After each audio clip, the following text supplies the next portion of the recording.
everybody, it's Imani, and I'm out here with Christian and a couple other people from Rockstone Church. I'm super excited. We're going to be talking about watch, warn, and witness this season, and we're going to actually see what that looks like in the community today. So follow us, tune in, and get ready for a good time.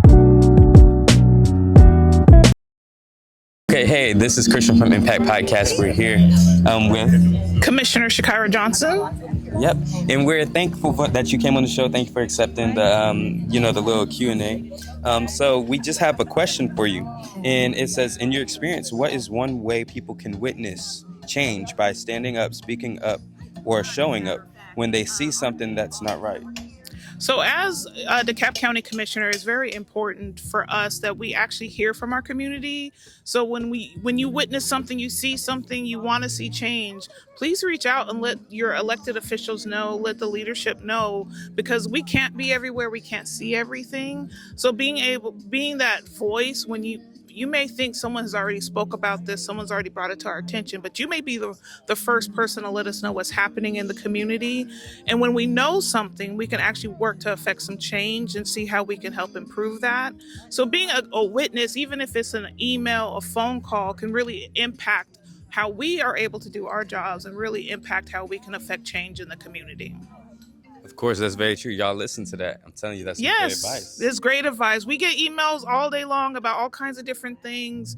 We may not be able to respond immediately, but we do listen, and all 7 commissioners here in DeKalb County, and we try to do our best to impact the community in a positive way and affect change. Yeah, definitely. So like she said, make sure that you actually use the sources that you have. You don't have to do things alone. You have people here to help you. So thank you again for coming on the show. I'm going to shake your hand real quick. Thank you. Hey, everybody.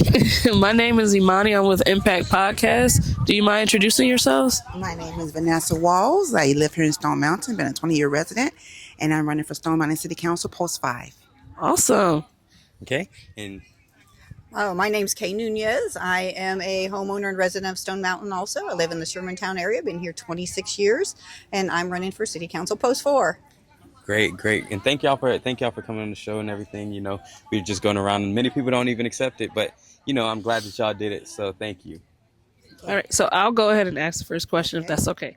So in your experience, what's one way people can witness change by standing up, speaking up, or showing up when they see something that's maybe not right? What's most important, you got to get involved. Here in Stone Mountain, we've just kicked off, one of our council members just kicked off a ambassador program, and that's putting people in your neighborhood as they look out. They're putting together also a watch program. So get involved. You see something is not being nosy or getting someone's business. You can actually save someone's life by getting involved. Oh, wow. That's awesome. Yeah, we definitely need more neighborhood watch. Absolutely. We got to be responsible for our neighbors and what goes on in our communities, keep our communities safe, a safe place for all of us to live. I agree. Definitely. And I got a question for you as well. And here it is. It says, when you hear the phrase watch, warn, and witness, what does that mean to you in terms of how we look out for each other as a community? When I hear those 3 words, I think that we are responsible for being our neighbor's keeper.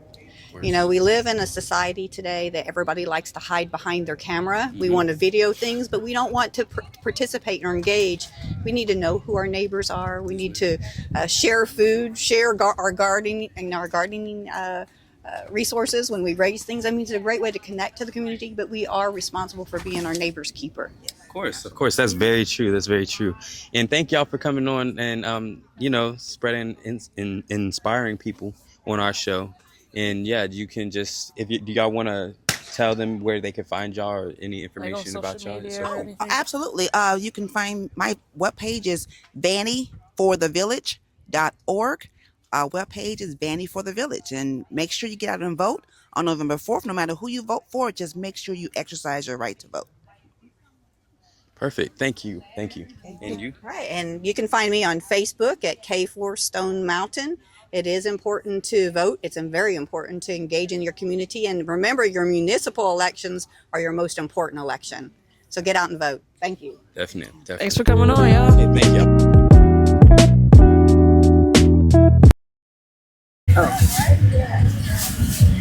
Hey, we're here with another person for the podcast. Can you go ahead and introduce yourself for us? Absolutely. Hello, my name is Sonia Kennedy Ladd, and I am with Dillard University, the Atlanta Alumni Chapter. I am currently serving as president. Thank you for all that you do. And we're about to ask you a question, and here it is, right here. It says, in your experience, what is one way people can witness change by standing up, speaking up, or showing up when they see something that's not right? Absolutely. I believe people should be accountable for themselves as well as each other. And I think we should empower them to be able to share and notify and let someone know when something just doesn't feel right or something is off. Definitely. But of course, opportunities like today, being here, networking, meeting wonderful folks like yourself, and learning more about what each of us do in the community kind of fills our toolbox, and we'll have knowledge and information of how we can better help each other. Because after all, we are a community. Definitely.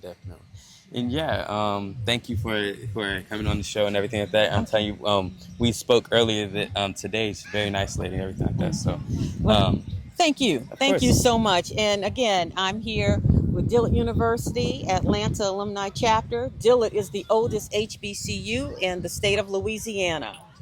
wow. Yeah. So please consider us when you are wanting to expand upon your academic pursuits. We have a 4-year liberal arts offering. Lots of certificate programs and diplomas. Yes. Make sure if you didn't get that information the first time, you rewind it and you get that information, because that is very good and it's very important to have your education and value those things in life. So thank you again for coming on the show. Thank you. Thank you for having me. I'll just give you a fist. Yeah, and thank y'all. Have a good one. Thank you. Hey, I got a question for you. You willing to answer? I guess. Yep. Okay, so how can we do a better job watching out for each other, whether it's in neighborhoods, schools, or even online? Oh, how can we do it better? Well, I'm going to speak as an educator. So I think a good way to kind of watch out for even young people is to make sure that you stay up to date with the latest like security methods and things of that nature.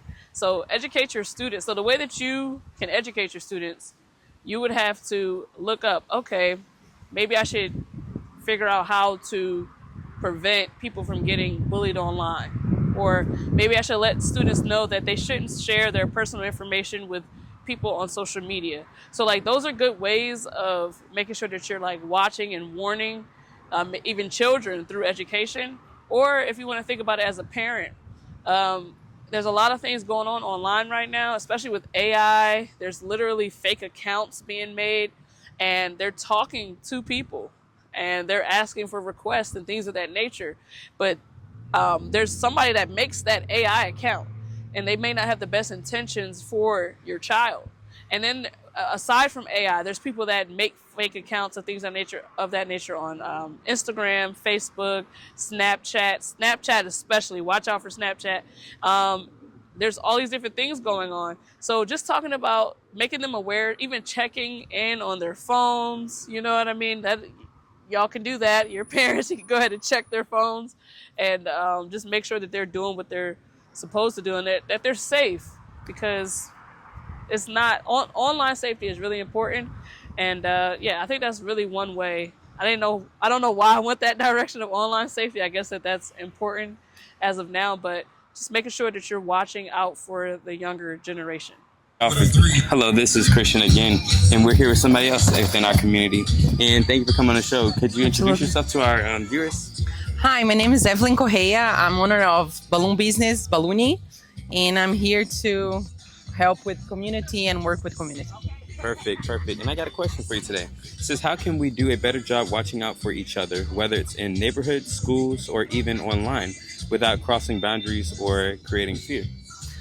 For me, the best idea when you help someone and you open to help everybody wins. You know, Yes. If you open to help the community, no matter if you say hello for everybody, just big or smile, big or small, smile all the time for everybody. And I think if you look for your neighbor or look for someone beside yourself, is help everybody. Perfect, perfect. Well, thank you for coming on the show, and Thank you very much. and thank y'all. Tell us about your business. Okay. My balloon business is Balloony. I'm owner for this business around 3 years, and I'm work with the parties, with schools, and everything that need balloon and flowers. I'm on. Okay, y'all heard it. All right, so another question for you. If you saw someone in need, what's a small thing you can do to make a difference? I think first you have to understand what's going on. You have to understand what they really are asking. So many people, they try to find some solutions and they try to find how they can fix things, and they get too invasive on what is really going on. Sometimes people just want your support. Sometimes people just want you to hear them. And it will be situations where people actually need you to do something for them. And I'm not saying that you can't do anything for them, but you have to understand the situation first. You can't just listen to respond. You have to listen to understand. So let's say someone's going through something financially and you're not in a good spot financially. The biggest thing is just being there for them, saying, hey, you have to encourage them and say, hey, whatever I can do to help, I can help. But, this is just something you're just going to have to face. But if you can help somebody, then if it's led by God, then you help them in that situation financially. Or let's say that somebody's going through something mentally. Mental health is not something that can be fixed overnight.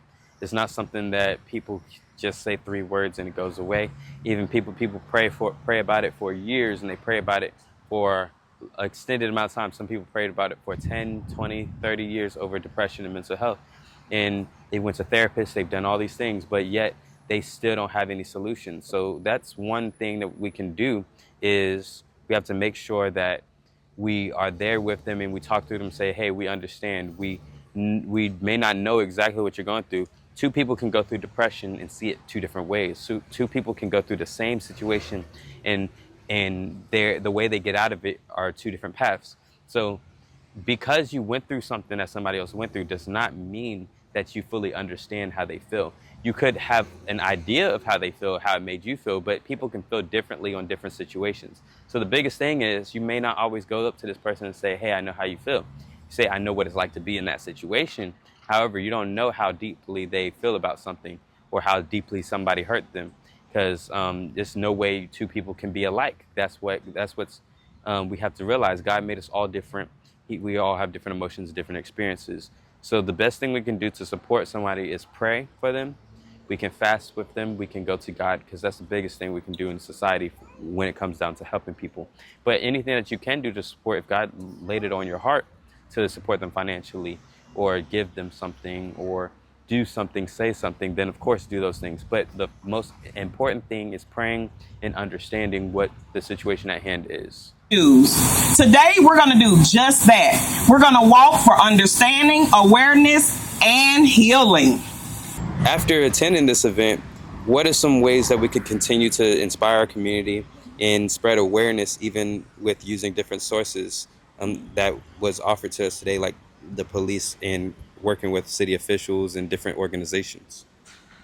Okay, so we met a lot of great people today. We met a woman that sells and creates balloons decorations. We met some different people, different police officers. We met different university representatives.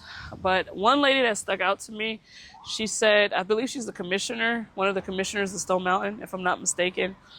But she said that they have like a plant area over here in Stone Mountain where the community kind of donates, and they grow different plants, and they grow up to 1,000 pounds of crops a year. And that was like really shocking to me. And then they take those crops and then they put them into the local food bank. So I think that's one way, like if you're looking for something to do, like how can I give back, right?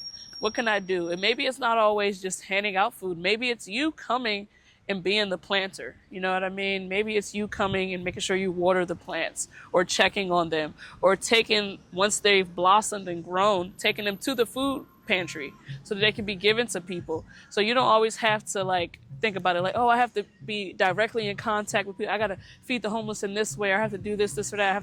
No, there's different ways you can help the community. But in order to do that, you have to come out to events like these, You have to see what's going on in your community so that you can spread awareness. And I feel like that's a great way of watching, of witnessing. So yeah, that's what I would say.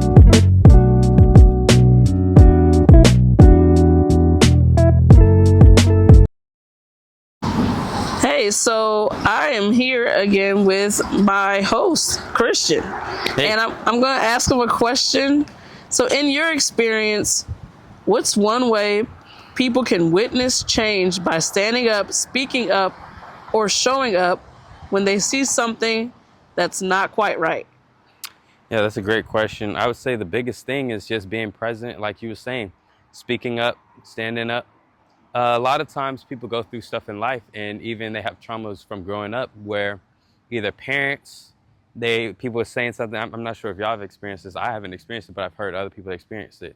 Let's say that like a parent didn't speak up for you when someone was bullying you or when something was going on.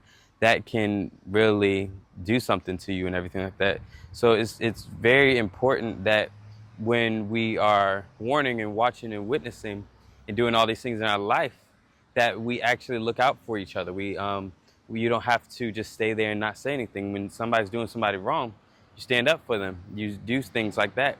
And if you know that you're in an environment, some people, they live in environments where people don't watch for them. They don't warn them.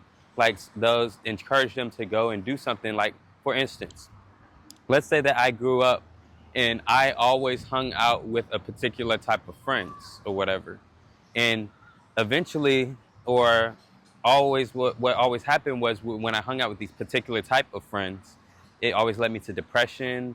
It always led me to second guessing myself. It always led me to fall into peer pressure because it was a particular, I mean, we all know, let's say that you're hanging around a group of people that's shy or people that always gossip about people.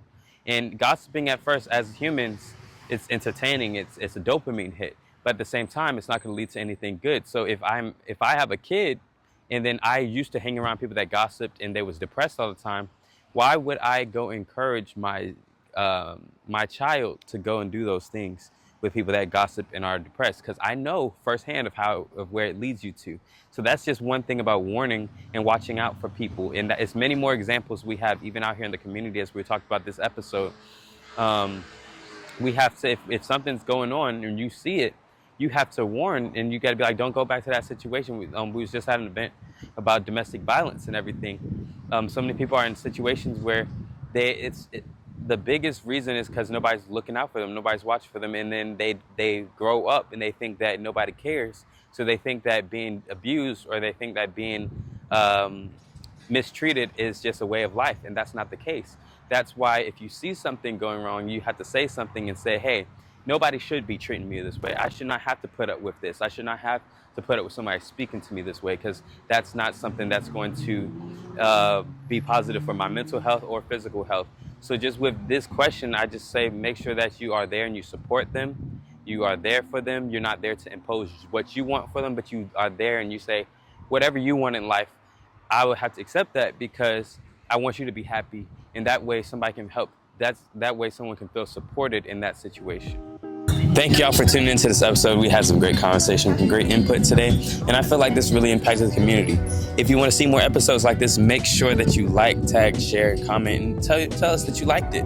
We'll continue to do more because I know we always get good interaction from these podcasts. So thank y'all for y'all's input in the past. If you would like to follow me, you can follow me at Instagram at Christian Kennedy on Instagram. You can follow her. You tell them where. _ Monty on Instagram, _ Monty.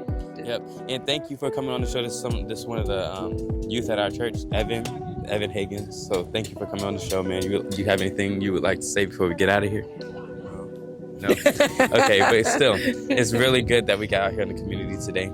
And just make sure y'all continue to follow Impact Podcast Show on Instagram. Our other co-host, he couldn't be here today. You can follow him at naraya.tv on Instagram. And yeah, just make sure y'all follow our producer as well. Yeah, follow our producer as well. I think it's Miss.Brook on Instagram. So yeah, just make sure that y'all do those things, and we're about to get out of here. Continue to watch, warn, and witness to the people that's around you. Make sure that you know what's going on out here in this world, and that you just be in the community. You're out here helping people and being an impact. here at Impact Podcast, we're all about being an impact. So thank y'all and see y'all next time.